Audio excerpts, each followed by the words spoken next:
Captain Rachel Carter was ready to make history as the first black female captain for Pacific Skies Airlines on a major international route. But what started as a routine flight quickly spiraled into chaos: a hidden bomb, cryptic messages from a trusted crew member turned traitor, and a chilling plan that threatened far more than just the people on board. How did Rachel uncover the truth? Could she outsmart a conspiracy in midair and save everyone? This is a story of bravery, resilience, and uncovering the unexpected when the stakes are sky high. If you enjoy gripping stories like this, make sure to hit that subscribe button so you never miss an update. And before we dive in, let us know where in the world are you watching from today? Rachel Carter adjusted the silver wings on her navy blue blazer. Today marked her first flight as captain for Pacific Skies Airlines. And it wasn't just another milestone, it was history in the making. Rachel was the airline's first black female captain to pilot a transatlantic flight from New York to London. As passengers began boarding, Rachel took her position at the cockpit door to greet them. Her calm, practiced smile masked the weight of expectations pressing down on her shoulders. She had trained for years, survived grueling assessments, and outperformed many peers. Still, the looks some passengers gave her weren't of admiration, but skepticism. One man, dressed sharply in a gray suit, stopped in front of her. His piercing blue eyes lingered on her name tag before meeting hers. "You're the captain?" he asked, his tone laced with disbelief. "Yes, sir," Rachel replied evenly. "Welcome aboard." He raised an eyebrow, muttered, "Unbelievable," and strode past her into the first-class cabin. Rachel's co-pilot, Tom Hendricks, leaned closer. "Don't let them get to you," he said quietly. But the edge in his voice hinted at hesitation. Moments later, a commotion erupted in the boarding area. "I won't fly with her," a man's voice bellowed. Rachel turned to see the same suited man from earlier arguing with a gate agent. "This is absurd. You expect me to trust my life to someone who got here on diversity quotas?"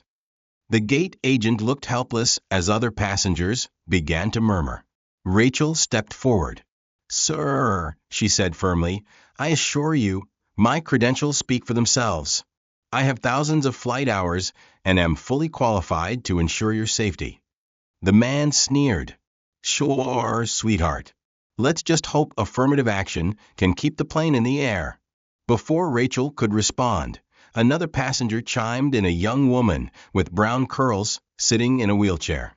"If you don't trust her, maybe you shouldn't be flying at all," she said loudly, her voice trembling with anger. The man scowled but said nothing. He stormed back onto the plane, but the damage was done.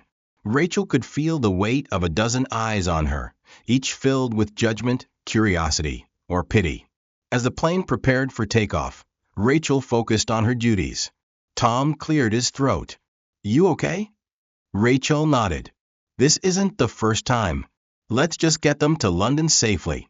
But as she powered up the engines, Rachel had a sinking feeling. The flight wasn't going to be as smooth as the forecast promised. Little did she know, turbulence wasn't just in the skies, it was brewing right inside the cabin.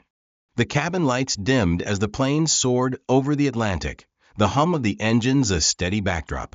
Rachel sat in the cockpit, her hands steady on the controls, but her mind lingered on the boarding incident. Tom broke the silence. "You handled that well. Better than I would have." Rachel glanced at him. "It's part of the job. Flying the plane is the easy part. Proving you should be here is the challenge." Tom didn't respond immediately, instead focusing on the display in front of him. "Well, you've earned it," he finally said, though his tone carried a hint of reluctance. Meanwhile, in the first-class cabin, tension simmered. Edward Grant, the man in the gray suit, leaned toward his travel companion, a sharply dressed woman. His voice was low, but audible enough for nearby passengers. "Do you believe this? A diversity hire flying the plane. Unbelievable. This is why standards are dropping everywhere." The woman gave a polite smile, but shifted uncomfortably. Across the aisle, the young woman in the wheelchair overheard. She turned her head sharply, her eyes blazing. "She's the captain because she's good at her job," the woman said, her voice cutting through the quiet cabin. Edward smirked. "Let's hope so, for all our sakes." The air in the cabin grew heavier as whispers spread. Passengers glanced at Edward, then toward the cockpit, their expressions a mix of curiosity and unease. Back in the cockpit, Rachel received a notification from the cabin crew. "There's a bit of tension in first class," came the voice of Helen, the lead flight attendant, through the intercom. "One passenger is stirring up trouble." Rachel sighed. "It's Edward, isn't it?" "Yes," Helen confirmed. "He's been vocal about you since takeoff." "Should I intervene?" Rachel considered. Part of her wanted to confront him directly, but she knew better. "Keep an eye on him. Let me know if it escalates." Then something unexpected happened. The cockpit intercom buzzed again. This time it wasn't the cabin crew. It was an anonymous voice, distorted and chilling. "She doesn't belong here. She's going to fail." Rachel froze, her fingers hovering over the controls. "Who is this?" she demanded, her voice calm but firm. The line went dead. Tom turned to her, his face pale. "What was that?" Rachel's jaw tightened. "I don't know. Probably a passenger playing games." Tom frowned. That sounded deliberate. Rachel didn't respond. She couldn't let herself be distracted. Not now. But the message lingered in her mind. Minutes later, Helen appeared at the cockpit door, her face tense. "Captain, I thought you should know, someone left this on a seat in first class." She handed Rachel a piece of paper, folded neatly. Rachel opened it, her stomach sinking as she read the words scrawled in sharp, jagged handwriting. "You don't belong here. This plane doesn't belong to you." Rachel glanced at Tom. His expression mirrored her unease. "Do we report this?" Helen asked, her voice a whisper. Rachel thought for a moment. "Not yet. Let's monitor the situation. We're over international waters, and I don't want to cause unnecessary panic." As Helen left, Tom leaned closer. "This isn't just a disgruntled passenger, Rachel. Someone on this plane wants to undermine you." Rachel took a deep breath, forcing her voice to remain steady. "Let them try. My job is to get this plane to London, and I'm not going to let anyone stop me." But as the night deepened and the plane sped through the skies, Rachel couldn't shake the feeling that the real turbulence had only just begun. The cockpit glowed softly with the faint blue light of the instrument panels, but the tension between Rachel and Tom was palpable.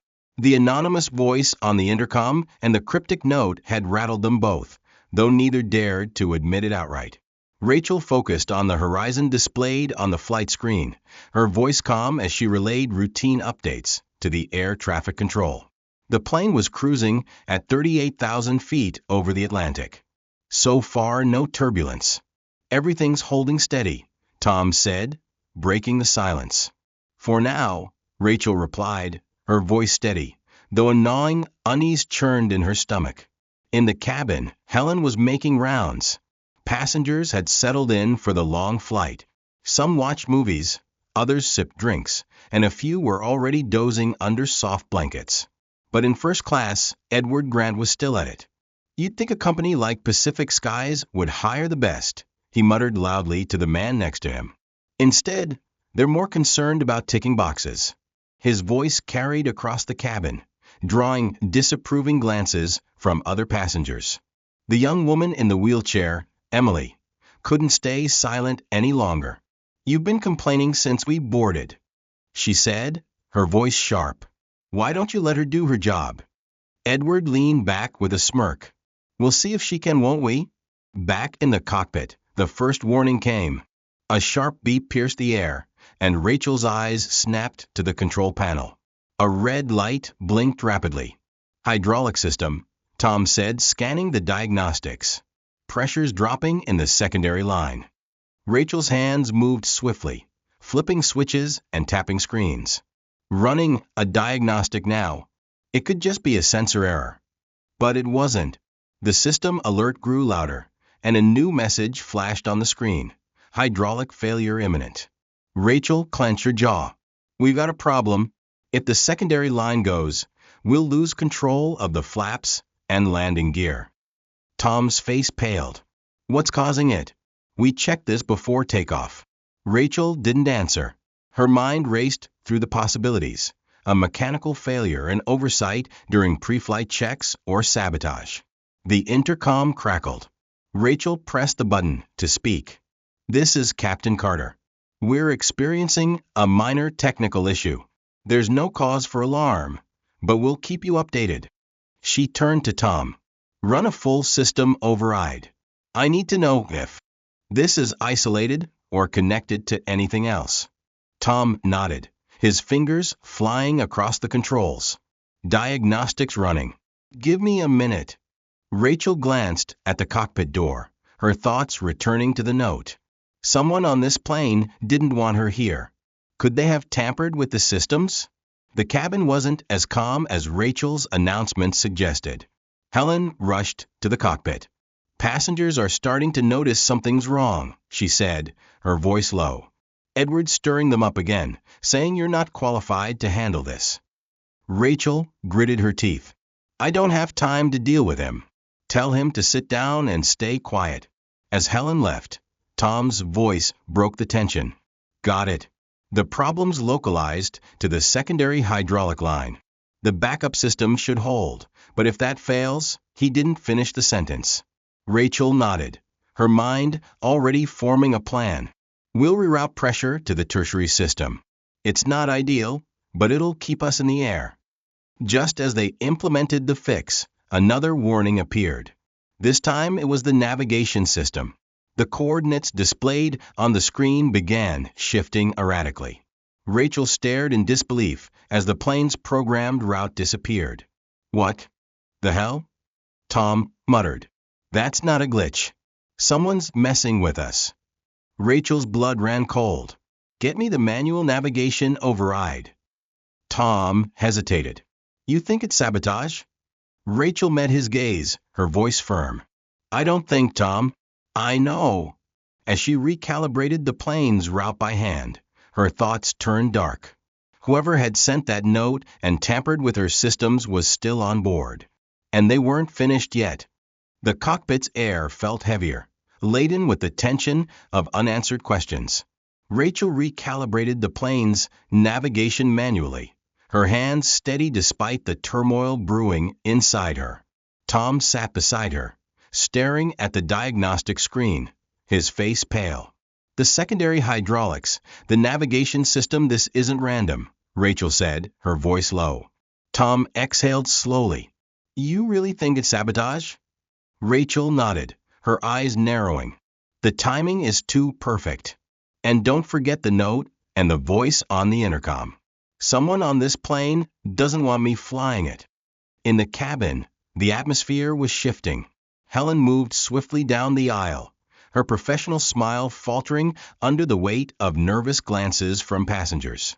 Edward Grant, sitting smugly in his first-class seat, continued stirring up whispers.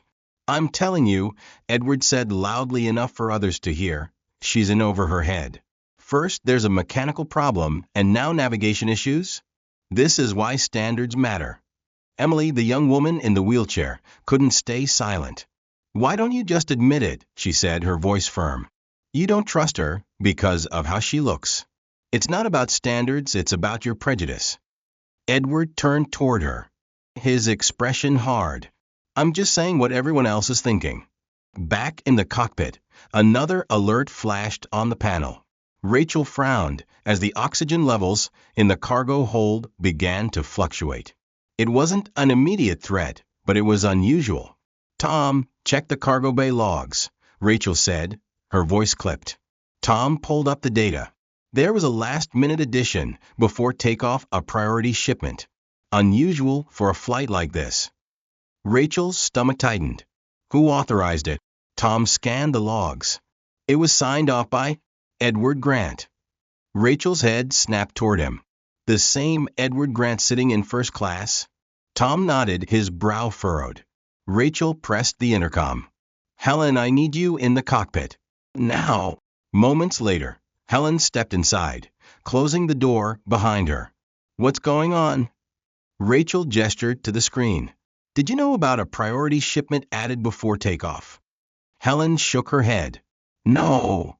Cargo adjustments usually don't go through us, unless they're unusual. They are unusual, Rachel said. It was approved by Edward Grant. I want to know what's in that shipment. Helen hesitated. I can ask the ground crew, but it'll take time to get an answer. Over international waters. Rachel nodded. Do it, and keep an eye on Grant. Meanwhile, in first class, Edward noticed Helen watching him. What's the problem now? He asked, smirking. Helen didn't answer, but she lingered near his seat, pretending to check on passengers. Across the aisle, Emily observed the exchange with growing suspicion. Back in the cockpit, Tom's face hardened. The oxygen fluctuation isn't random. Someone accessed the cargo bay mid-flight. Rachel's heart pounded. How? It's supposed to be secured. Tom typed furiously. There's an override code. It was entered 15 minutes ago. Rachel's mind raced. Who had access to that code? Tom looked grim. Senior staff and first-class passengers who purchased premium security access. Grant's one of them. Rachel made a decision. Tom, keep the plane steady. I'm going to check the cargo bay. You're leaving the cockpit? Tom asked, alarmed. Rachel grabbed a flashlight and glanced at him. We need answers, and I'm not waiting until we land. You're in charge until I get back. Tom nodded reluctantly as Rachel exited the cockpit. The cargo hold was cold and dimly lit. Rachel descended the metal stairs cautiously, her flashlight cutting through the shadows. The fluctuating oxygen levels meant someone or something had tampered with the system. Her beam landed on a metal crate, its seal partially broken. She stepped closer, her breath visible in the frigid air. The crate's label read, Restricted Cargo, Handle with Care. Rachel hesitated, then opened it. Inside was a small device. Blinking read a timer counting down. Her blood ran cold. Tom, she said into her headset, her voice sharp. We've got a bomb. Rachel's heart pounded as she stared at the blinking device. The timer displayed 34:12, just over half an hour before detonation. She forced herself to stay calm. Panic wouldn't solve anything. Tom, I've confirmed it. It's a bomb, she said, her voice steady despite the fear surging through her. We need to alert the authorities and secure the passengers. Tom's voice crackled through the headset. You're sure? What kind of device are we dealing with? I don't know yet, Rachel admitted. But the timer's active, and it's no coincidence it's here. She examined the crate more closely. The device was crude but effective, a tangle of wires, a power source, and what appeared to be a pressure sensor. Any significant shift in altitude or vibration could trigger it early. Whoever planted it knew the plane's systems intimately. Tom, Rachel continued, keep the plane as steady as possible. No sudden changes in altitude or speed. Understood, Tom replied. Should I inform air traffic control? Not yet, Rachel said, thinking fast. If we can neutralize this without diverting, we should. A mid-ocean landing would be disastrous. In the cabin, tension was escalating. Helen hovered near Edward's seat, pretending to check on passengers, while her eyes tracked his every move. Emily, still seated across the aisle, noticed Helen's unease. What's going on? Emily asked quietly as Helen passed. Helen shook her head. Just stay calm.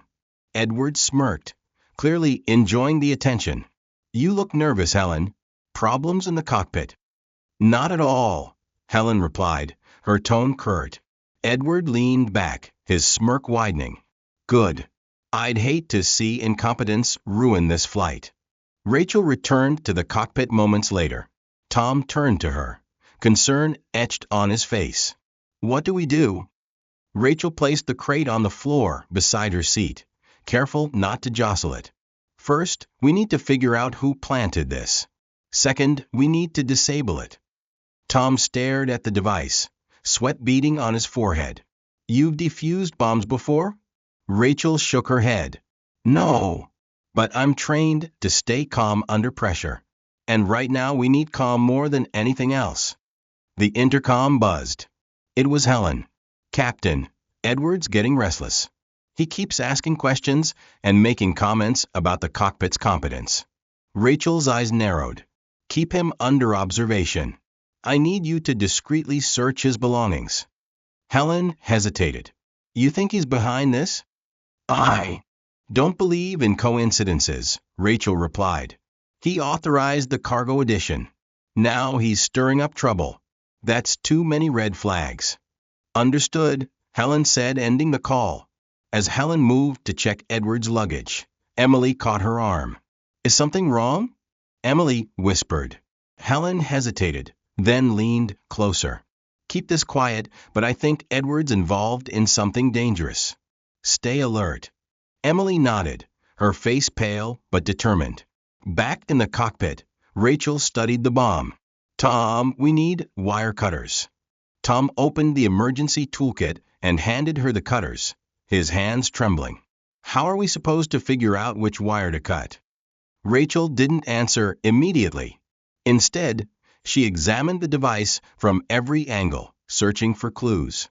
Most of these bombs have a failsafe. If we cut the wrong wire, it'll trigger early. But this design, it looks rushed. What does that mean? Tom asked nervously.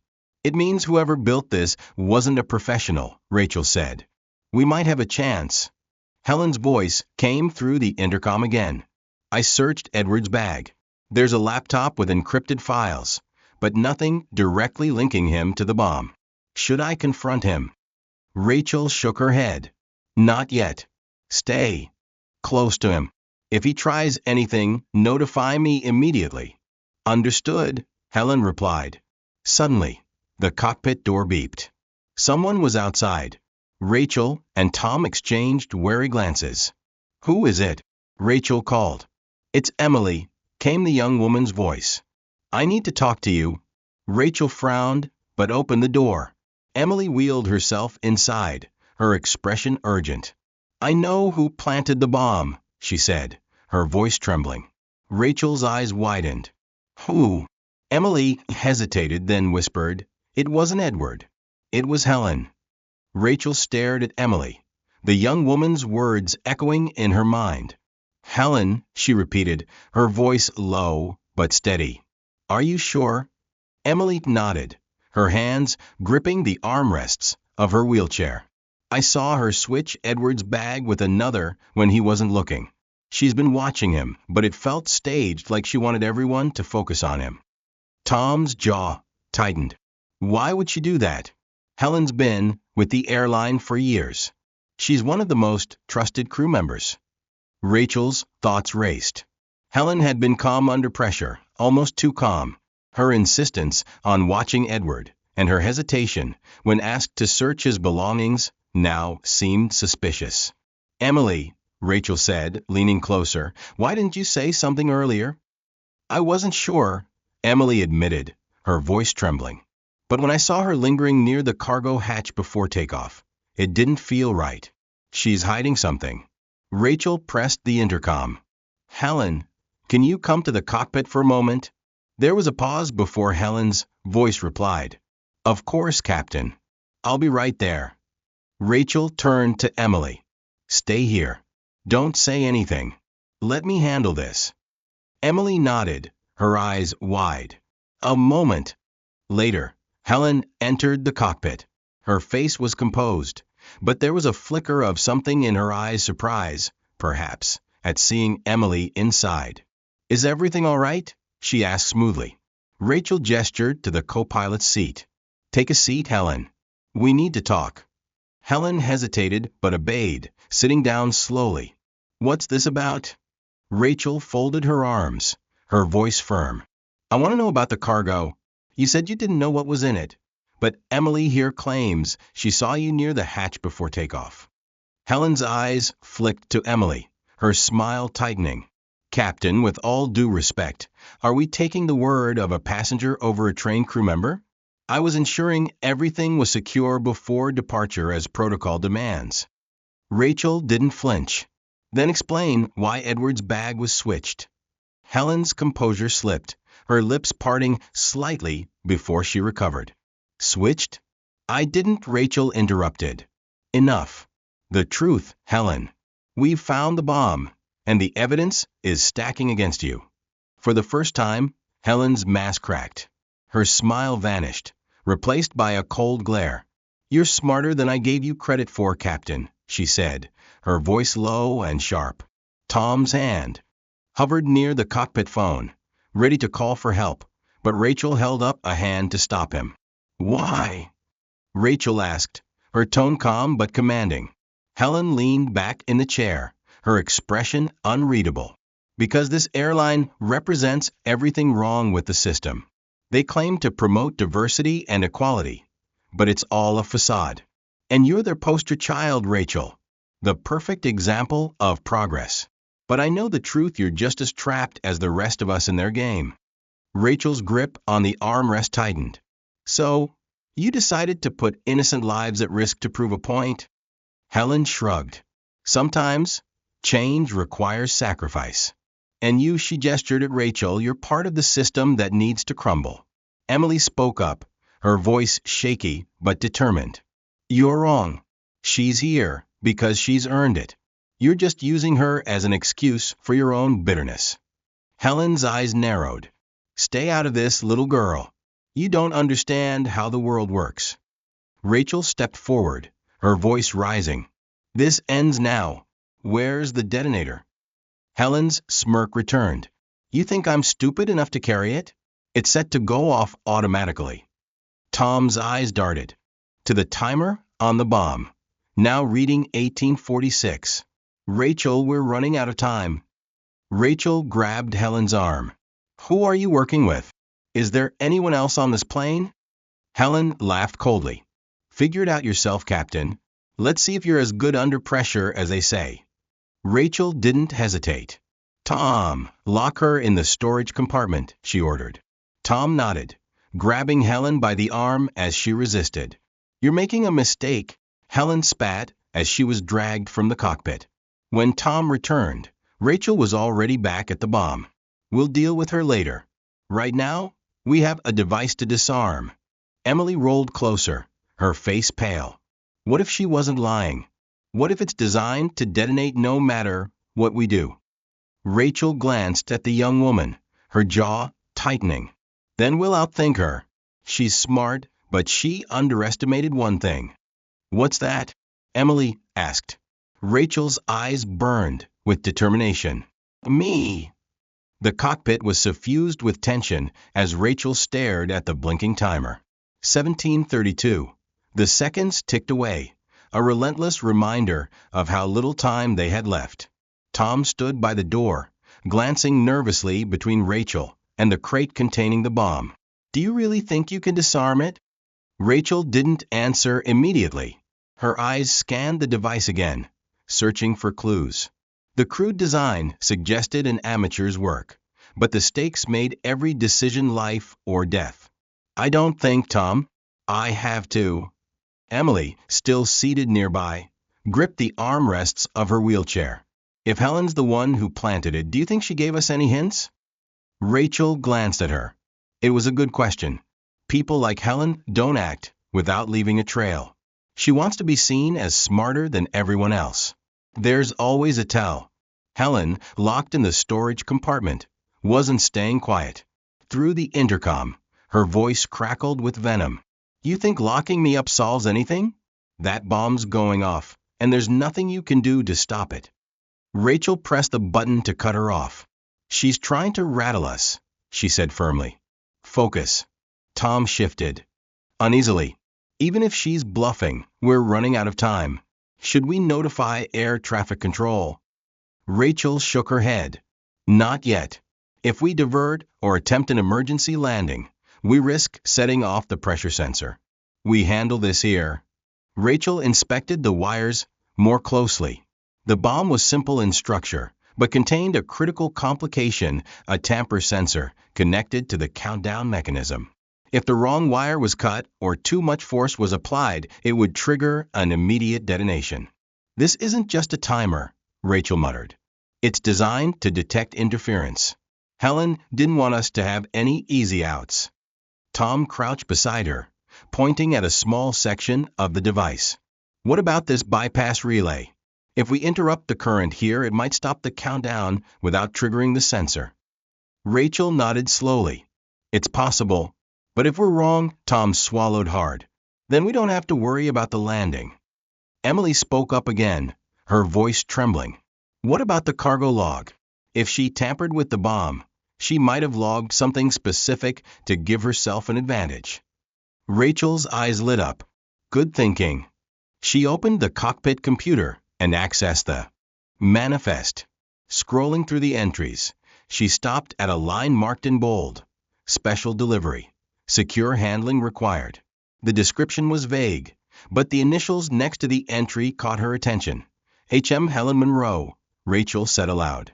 She authorized this shipment herself. Tom frowned. What does that tell us about the bomb? Rachel's mind worked quickly. It means she's not as detached as she pretends. If she planned this, she left something for herself, maybe a failsafe. Rachel pressed the intercom again, addressing Helen. You made this personal, Helen. You wanted to make a statement, but you also wanted to survive. Tell me how to disarm it. Helen's voice came back, mocking. Why would I tell you anything? You think I care about your little hero act? Rachel's voice dropped, cold and sharp. Because if you don't, and this plane goes down, you go with it. There's no escaping that compartment. There was a long pause before Helen replied. You're smarter than I thought, Captain. Fine. You want a clue? The solution isn't about cutting wires. It's about stopping the flow. The intercom clicked off. Rachel mulled over Helen's words. Stopping the flow, she murmured. Her eyes returned to the bomb structure. The tamper sensor was connected to the power source by a slim tube carrying an electrical current. If the flow could be interrupted before it reached the detonator, the bomb might deactivate without triggering the sensor. We need something to disrupt the current, Rachel said. Tom grabbed the emergency insulation tape from the toolkit. Tom moved quickly, retrieving the tape and handing it to her. Rachel carefully applied it to the sensor tube, her hands steady despite the pressure. The timer slowed, then stopped.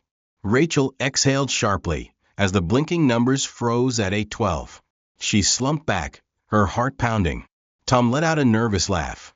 You did it. It's neutralized. Emily smiled weakly, tears brimming in her eyes. You saved us. But the victory was short-lived. The cockpit warning lights flared to life again, this time with a message Rachel had been dreading. Cabin pressure loss imminent. Rachel stared at the screen, realization dawning. It wasn't the only bomb. Rachel's breath caught as the cockpit filled with the harsh glow of the warning lights. Cabin pressure loss imminent. The message blinked ominously on the screen. Tom froze, staring at the alert. Another bomb? There's no way she managed to plant two. Rachel's mind raced. It doesn't have to be another bomb. If the cargo bay pressure system is compromised, it could cause the same result, an explosive decompression. Emily, still seated nearby, looked pale. You stopped the first one. Can you fix this? Rachel shook her head, already scanning the diagnostics. I don't know yet, but if we lose pressure at this altitude, the passengers won't have time to react. The intercom buzzed again. Helen's voice returned, taunting. I warned you, Captain. Did you really think I'd leave all my eggs in one basket? The fun's just getting started. Rachel grabbed the intercom. You can still walk away from this, Helen. Tell me where the second threat is, and I'll make sure you face justice instead of dying here. Helen laughed coldly. Justice? From a system that's as corrupt as the one I'm fighting against? No, Captain. This ends here for all of us. Rachel cut the connection, her jaw tightening. Tom reviewed the new diagnostics. Rachel, the pressure system isn't just failing, it's being overridden. Someone's controlling it from the cabin. Rachel's stomach dropped. That means there's another accomplice. Emily looked up sharply. It can't be Edward, can it? Rachel's mind reeled. Edward had been vocal, antagonistic, and suspicious from the start. But had that been a cover, or was someone else using his behavior as a distraction? Tom, Rachel said, keep monitoring the system. I'm going to the cabin. Emily, stay here and keep the cockpit secure. Emily nodded, though fear flickered in her eyes. Be careful.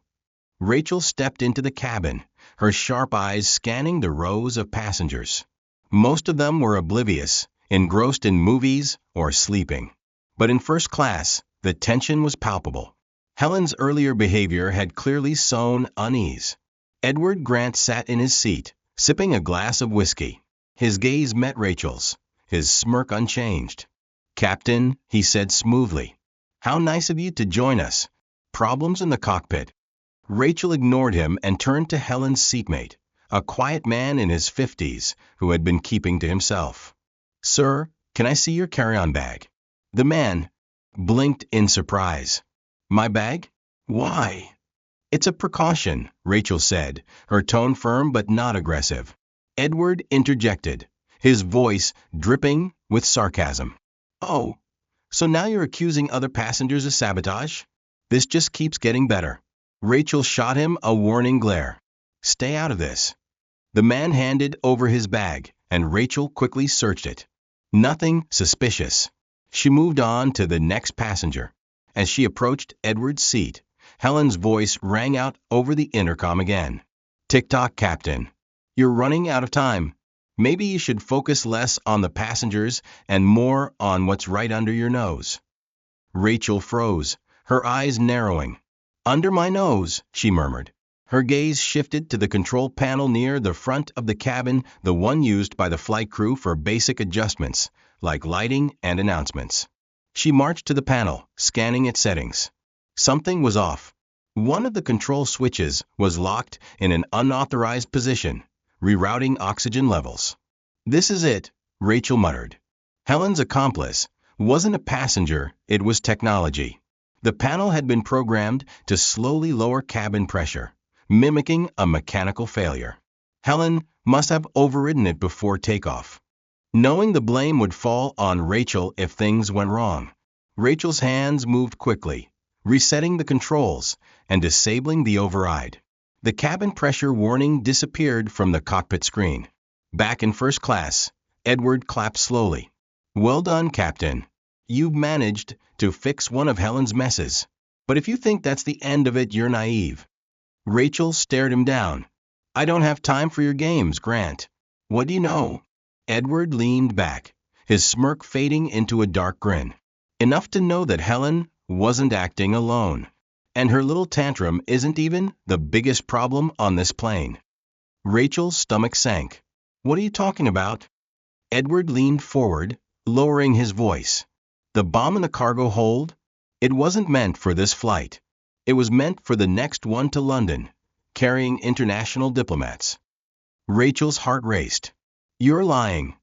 Edward shook his head. Am I? Or are you just hoping I am?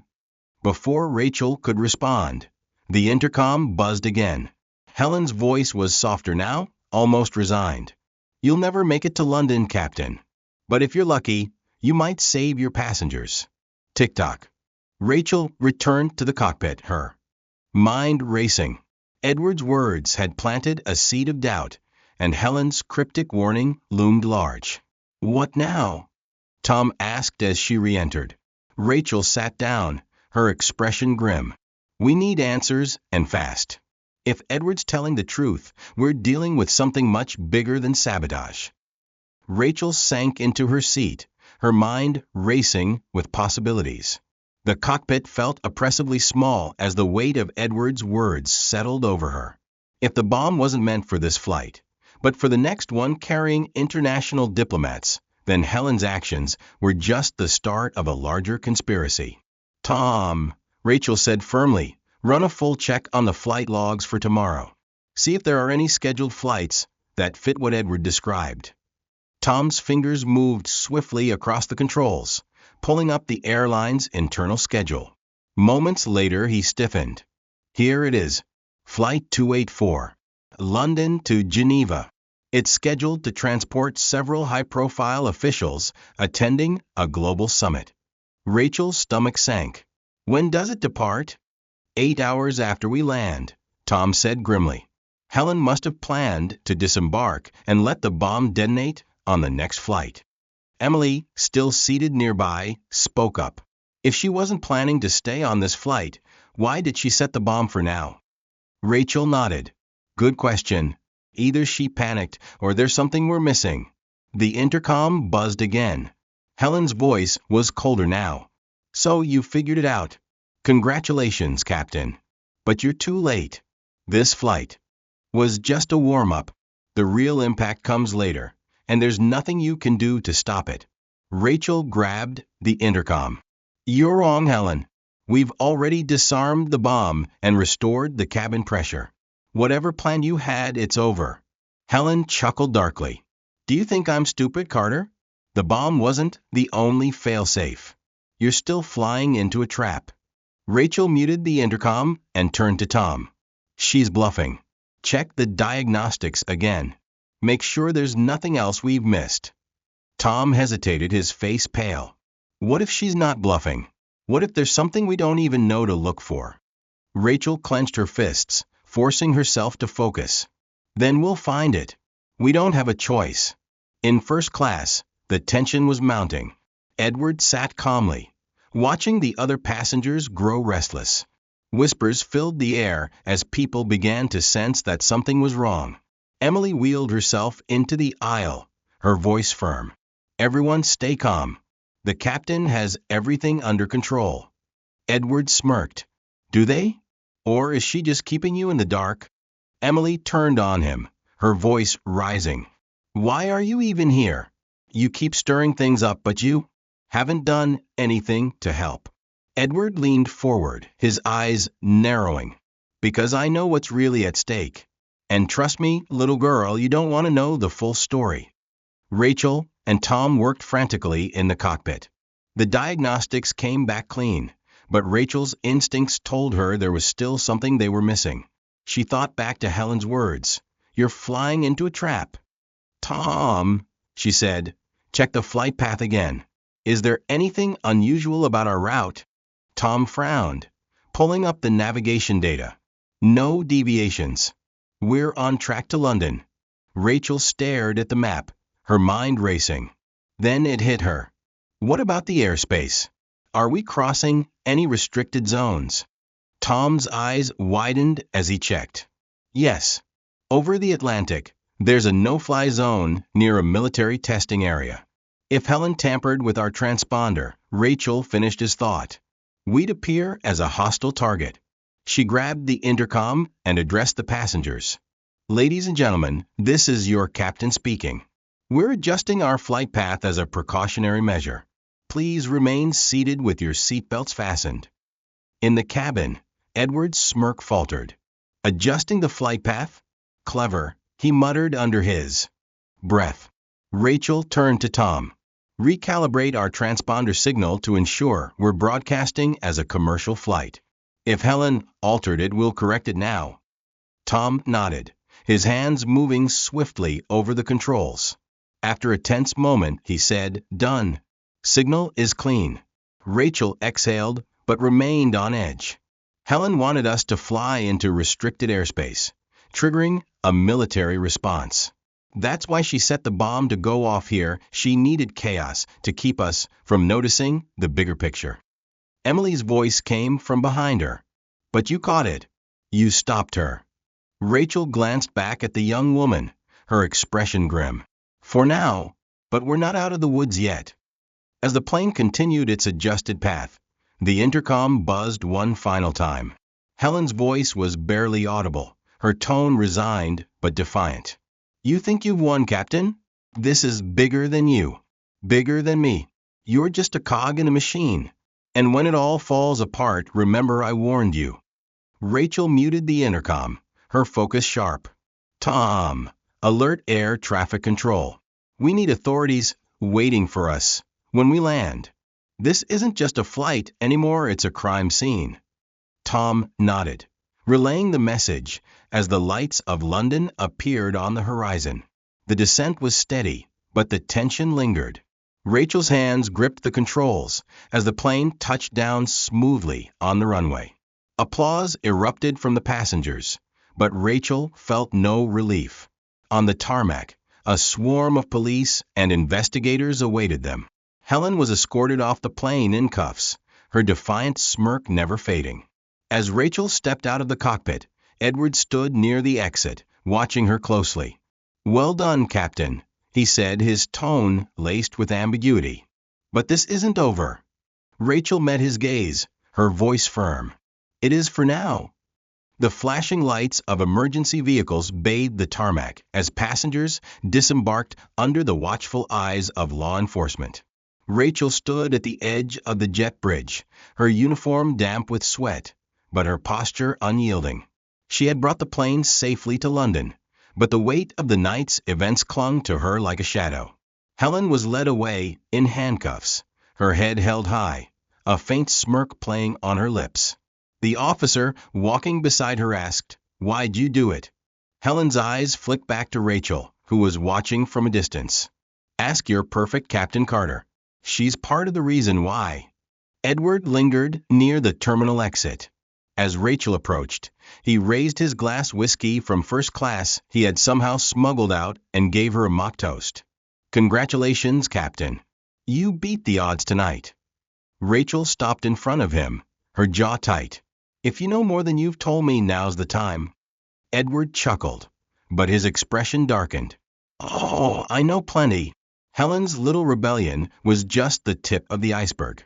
There are others like her, Captain people who've lost faith in systems that pretend to be fair, while feeding on inequality. And some of them won't stop with just one plane. Rachel's eyes narrowed. "You seem awfully comfortable with this chaos."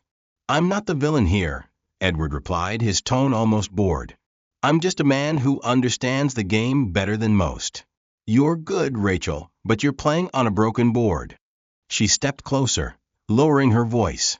"If I find out you had anything to do with this, I'll make sure you go down with the rest of them." Edward smiled faintly. "Good luck, Captain. You'll need it." With that, he slipped away, disappearing into the terminal crowd. Inside the terminal, investigators swarmed the plane. Rachel and Tom sat together in the debriefing room, both exhausted but too wired to rest. A stern-faced detective, Inspector Clark, entered, flipping through a file. "Captain Carter," Clark began, "thanks to your actions, we've confirmed Helen Monroe acted as part of a larger network. We intercepted communications linking her to an extremist group targeting high-profile transportation routes. Your flight was their first real test." Tom leaned forward, his face pale. "What about the Geneva flight? Did they manage to secure it?" Clark nodded grimly. "We've grounded the plane and are conducting a full sweep. No devices have been found yet, but we're treating every lead seriously." Rachel exhaled, relief tinged with lingering dread. "And Helen? Has she given you anything useful?" Clark shook his head. "She's loyal to her cause. But we'll keep pressing." Hours later, Rachel stepped outside into the crisp London morning. The chaos of the night was finally beginning to settle. Emily was waiting near a row of cabs, her wheelchair parked beside the curb. "You okay?" Rachel asked as she approached. Emily smiled faintly. "Better, now that we're on the ground. I wanted to thank you for everything. You didn't just save us. You showed me what real strength looks like." Rachel crouched down to meet Emily's gaze. "You were brave, too. Don't underestimate what you did back there. Speaking up, staying calm, it made all the difference." Emily's smile widened. "What will you do now?" Rachel straightened, her face set with quiet determination. "I'll keep flying. But more than that, I'll make sure people like Helen and those pulling her strings are exposed. This isn't just about one flight, it's about changing the system they want to exploit." Later, as Rachel returned to her hotel, her phone buzzed. It was a message from Pacific Sky's CEO, thanking her for her bravery and confirming an investigation into Helen's actions. Attached was an offer to promote Rachel to head of pilot training, a recognition of her skill and composure. Rachel stared at the screen for a moment, then closed the message. Promotions could wait. There was more work to be done. In the news, the story of Flight 379 dominated headlines. Media outlets praised Rachel as a hero, but she knew the truth was more complicated. Helen's words and Edward's warnings lingered in her mind. This victory felt temporary, a small win in a much larger battle. As Rachel stared out her hotel window, the London skyline sprawling before her, one thought echoed in her mind. The system may be broken, but it can be rebuilt. And as long as I'm here, no one will break it on my watch. Thank you for joining us on this journey of courage, resilience, and justice in the skies. Captain Rachel Carter's story reminds us that bravery isn't just about facing danger, it's about standing firm against injustice, no matter the odds. If this story inspired you, made you think, or left you wanting more, don't forget to like this video and share it with others. Let's spread the message that strength and determination can overcome even the greatest challenges. Hit the subscribe button now and turn on the notification bell so you never miss another gripping, thought-provoking story. Stay tuned, more incredible tales are on the way. Thank you for watching, and we'll see you in the next story.